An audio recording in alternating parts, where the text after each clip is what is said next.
Hello everyone, welcome to our YouTube channel Physio Vigyan. और आज हम पढ़ेंगे स्केलेटल मसल की एनाटॉमी, है ना। अभी हमने मसल्स में ये देखा कितने टाइप की मसल होती है और उनको थोड़ा थोड़ा पढ़ा। और अब हम डीपली पढ़ेंगे स्केलेटल मसल की एनाटॉमी क्या होती है। एक मसल बहुत सारे फाइबर से मिलकर के कैसे बनता है ना।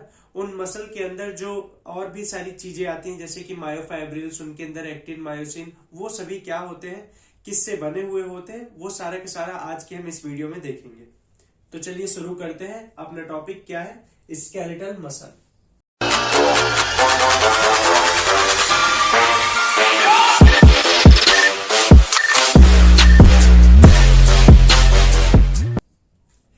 Skeletal muscle is one of the major muscle. इसको one of the major muscle क्यों कहा है, क्योंकि हमारे बॉडी में जितनी भी मूवमेंट्स होती हैं उन सभी को कौन कराती है, स्केलेटल मसल कराती है, ठीक है ना। और ज्यादातर हमारे बोन्स में जो कनेक्टेड मसल्स हैं वो कौन सी हैं, स्केलेटल मसल है ना। और अराउंड 600 के पास हमारी टोटल स्केलेटल मसल है, इसलिए इसको कहा गया है कि one of the major muscle है। It is a form of striated muscle fibre. अब यहाँ पे अगला पॉइंट क्या कह रहा है, स्ट्रिएटेड मसल फाइबर है, मतलब कि इसके जो फाइबर्स हैं वो पैरेलली प्रेजेंट है। और पैरेलली प्रेजेंट इसलिए है जिससे कि ये एक दूसरे को क्या कर सके, कॉन्ट्रैक्ट और लेंथन हो सके, ठीक है ना। तो स्ट्रिएटेड मसल फाइबर होने का मतलब यही है कि बिकॉज कॉन्ट्रेक्शन और लेंथनिंग इनमें हो प्रॉपर, जिस कारण से ये स्ट्रिएटेड मसल फाइबर बैंड्स में प्रेजेंट रहते हैं, which is under the voluntary control of somatic nervous supply. अगली चीज क्या है, ये हमारे कैसे रहते हैं, हमारे वॉलेंट्री कंट्रोल में रहते हैं, हमारे विल पावर में रहते हैं कि हाँ अब हमको मूव करना, ये अब ये मूव हो रहा है, ठीक है। इसे वॉलेंट्री कंट्रोल कहते हैं। क्यों ये वॉलेंट्री कंट्रोल में है, क्यों smooth muscle, cardiac muscle voluntary control में नहीं है, क्योंकि इसमें सोमैटिक नर्व की सप्लाई है ना। जो हमारी स्पाइनल नर्व्स 31 पेयर्स निकलते हैं, पेरिफेरल नर्व्स, इनकी सप्लाई हमारे मसल्स में रहती है, जो कि हमारे वॉलेंट्री कंट्रोल में रहती है, जिससे कि हम कोई भी एक्शन परफॉर्म कर सकते हैं। फिर है skeletal muscle attach to bones by bundle of collagen known as tendon. अब ये स्केलेटल मसल हमारे बोन से क्या होते हैं, ओरिजिन होते हैं, और बोन्स पे क्या होते हैं, इंसर्ट होते हैं। और किसके थ्रू होते हैं, टेंडन के थ्रू होते हैं, ठीक है ना। तो ये हमें समझ में आ गया कि मसल क्या है, स्केलेटल मसल। अब हम देखेंगे कि एक स्केलेटल मसल पूरी कैसे, किन किन फाइबर से मिलकर के बनती है। तो स्केलेटल मसल के अंदर क्या होता है, फेसिकल्स, और उन फेसिकल्स के अंदर मसल फाइबर के अंदर मायोफाइब्रिल आएंगे हमारे, और मायोफाइब्रिल के अंदर सार्कोमियर आएगा, और सार्कोमियर के अंदर एक्टिन और मायोसिन आएंगे। और ये एक्टिन और मायोसिन क्या करेंगे, एक दूसरे से अटैच होंगे, जिसको कि क्या कहते हैं हम, कॉन्ट्रैक्शन और फिर रिलैक्सेशन, ठीक है। तो अभी हमने क्या देखा, पहले स्केलेटल मसल जो है, अंदर जाओगे तो आपको क्या मिलेगा, फेसिकल्स के अंदर आपके मसल फाइबर के अंदर मायोफाइब्रिल के अंदर एक कंपोनेंट क्या है, सार्कोमियर। ये बहुत ही ज्यादा इंपॉर्टेंट है और फर्स्ट ईयर की एनाटॉमी में ये क्वेश्चन में भी आता है, सार्कोमियर क्या होता है, ठीक है। और सार्कोमियर के अंदर लास्ट में अपना क्या होता है, एक्टिन और मायोसिन। अब इसको हम डायग्राम के थ्रू देखेंगे। ये हमारी क्या है, बोन है, ठीक है। ये हमारी बोन है, और बोन से ये क्या निकल रहा है, हमारा टेंडन निकल रहा है। बोन से जो मसल के फाइबर निकल रहे हैं उसको हम क्या कह देते हैं, टेंडन, ठीक है। अब मसल को अगर हम सेक्शन करें, मसल का अगर कट करें, तो मसल की सबसे बाहर वाली लेयर को हम क्या कहते हैं, इपीमाइसियम, उसके अंदर पेरीमाइसियम, और पेरीमाइसियम में ही बहुत सारे क्या प्रेजेंट होते हैं, हमारे इंडोमाइसियम, और इंडोमाइसियम के अंदर क्या प्रेजेंट होते हैं, हमारे फेसिकल्स प्रेजेंट होते हैं। और इन फेसिकल्स के अंदर हमारे क्या होते हैं, मसल फाइबर्स होते हैं, ठीक है। तो अभी हमें कितना समझ में आ गया कि स्केलेटल मसल की 3 लेयर है, मसल्स की अपनी 3 लेयर है, इपीमाइसियम, पेरीमाइसियम, इंडोमाइसियम। फिर उसके अंदर इंडोमाइसियम के अंदर हमें फेसिकल्स मिलेंगे, फेसिकल्स के अंदर हमारे बहुत सारे मसल फाइबर होते हैं। और इन बहुत सारे मसल फाइबर्स को अब यहाँ पे हम देखेंगे कि ये हमारा क्या है, मसल फाइबर है, और इन मसल फाइबर्स के अंदर करीब 100 और उससे भी ज्यादा क्या होते हैं, हमारे मायोफाइब्रिल्स होते हैं, ठीक है।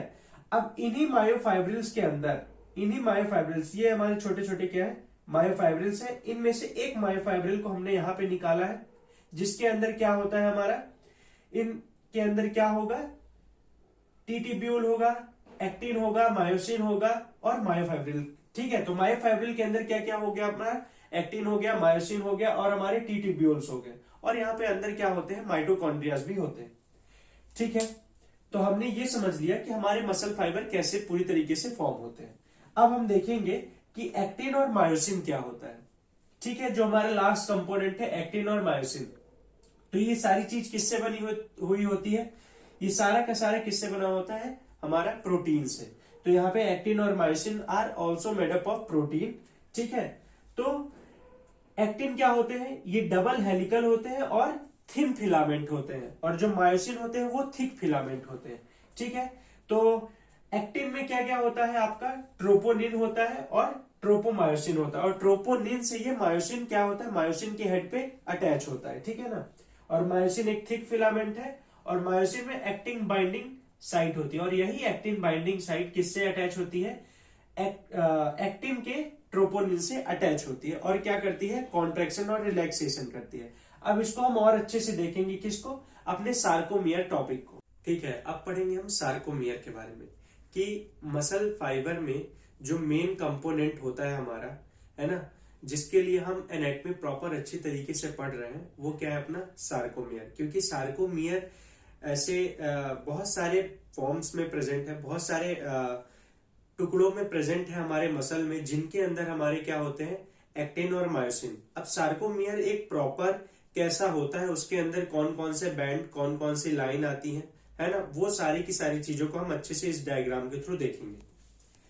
ठीक है, तो सार्कोमियर एक पूरी मसल फाइबर है। इमेजिन करिए कि ये पूरी की पूरी हमारी क्या है, मसल फाइबर है। जैसे कि हमने देखा कि फेसिकल्स के अंदर मायोफाइब्रिल्स आ रहे हैं ना, मायोफाइब्रिल्स के अंदर फिर बहुत सारे सार्कोमियर है, तो यहाँ पे बहुत सारे सार्कोमियर इस तरीके से प्रेजेंट है। ठीक है, अब इनके अंदर ये एक सार्कोमियर लेंथ है, एक सार्कोमियर ये लेंथ है, एक ये है, ऐसे बहुत सारे सार्कोमियर लेंथ है, जिसमें कि एक सार्कोमियर को हमने उठाया है। ठीक है, हमारा ये एक सार्कोमियर है, जिसमें कि ये क्या है, जो ब्लू से बने हैं इनको क्या कह रहे हैं हम, मायोसिन, और ये जो ब्लैक से डायग्राम है ये क्या है, एक्टिन है। ठीक है, और एक्टिन में ये ट्रोपोमायोसिन एक्टिन में ये ट्रोपोमायोसिन क्या करते हैं, मायोसिन के साथ क्या करते हैं, अटैच होते हैं। ठीक है ना, मायोसिन के एक्टिन बाइंडिंग हेड के साथ क्या होते हैं, अटैच करते हैं। ठीक है, तो हमें ये समझ में आ गया कि इसमें एक्टिन क्या है और मायोसिन क्या है। अब दो मायोसिन के बीच के डिस्टेंस को हम ए बैंड कहते हैं। ठीक है, और एक साइड की लाइन को हम जेड लाइन कहते हैं और दूसरे साइड को आई बैंड कहते हैं, और दोनों और जो हमारा क्या है एक्टिन है, उसके डिस्टेंस को हम क्या कहते हैं, एच जोन कहते हैं। तो मायोसिन को ए बैंड और एक्टिन को एच जोन, बाकी जेड लाइन और आई बैंड होते हैं, और इस पूरे पार्ट को हम क्या कहते हैं, अपना सार्कोमियर कहते हैं। तो आई होप कि सार्कोमियर में क्या क्या चीजें अंदर आती हैं वो आपको अच्छे से समझ में आ गई होंगी। अब यहां पे है actin binding site attach with tropomyosin. ठीक है, तो एक्टिन बाइंडिंग साइट जो होता है, जो कि मायोसिन में है, उसमें एक्टिन का ट्रोपोमायोसिन क्या करता है, अटैच करता है।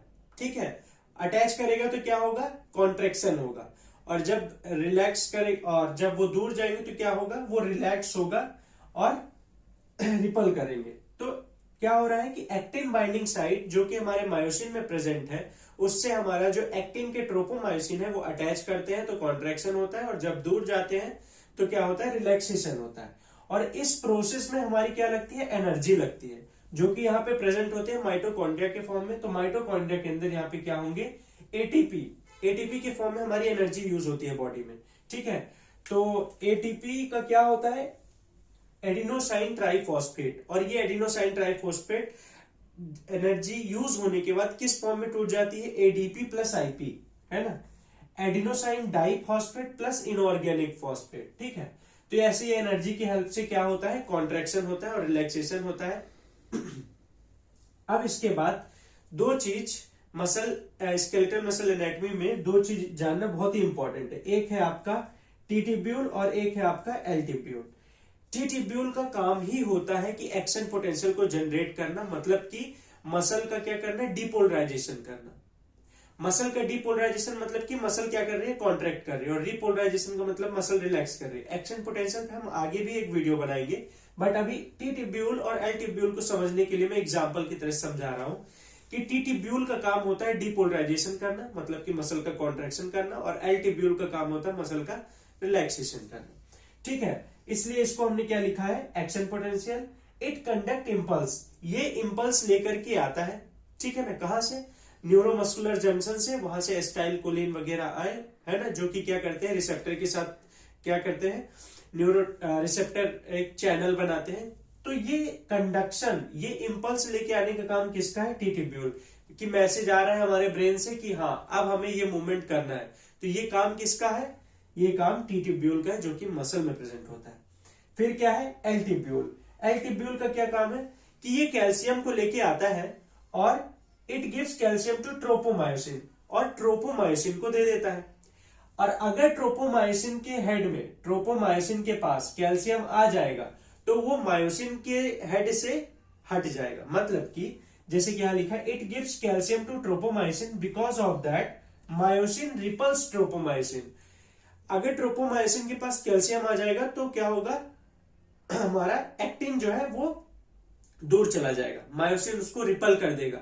तो जब दूर जाएगी हमारे मसल के फाइबर्स दूर जाएंगे तो क्या होगा, लेंथनिंग होगी, इलोंगेशन होगा, मसल रिलैक्स होगी, और पास आएंगे तो क्या होगा, कॉन्ट्रैक्शन होगा। तो कॉन्ट्रैक्शन कैसे हो रहा है, हमारे टी ट्यूब्यूल के थ्रू, है ना, कि वो मैसेज लेके आए और वो क्या हो रहा है, कॉन्ट्रैक्ट कर रहे हैं।